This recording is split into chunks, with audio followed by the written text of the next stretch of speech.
Now, I've got to show you something that just shows you just how nutty some of these pandemic paranoid premiers really are.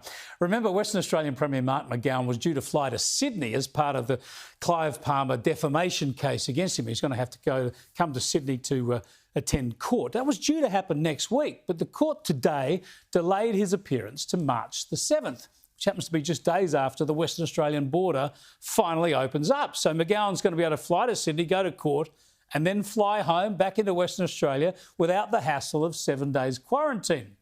Well, that's what you'd think. But McGowan apparently is worried that his freedom, his normality, the timing of this case might lead to claims of special treatment. So listen to what he proposes doing to himself.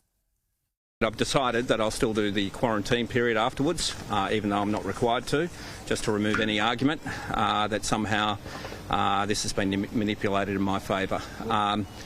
In the midst of all that, there is a National Cabinet meeting, so I'll attempt to zoom into that meeting. If I can't zoom into that, I'll come out of quarantine with the appropriate PPE, attend the National Cabinet meeting and then go back into quarantine.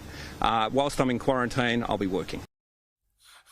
After it's all over, he's got to put himself through 7 days quarantine. Mate, you should have done that at the start for 14 days. Might have given you some perspective. Now, I know my great mate Paul Murray likes to call him the Emperor, Mark McGowan, the Emperor of the West. I'm not so sure now. This is more like a bid for martyrdom.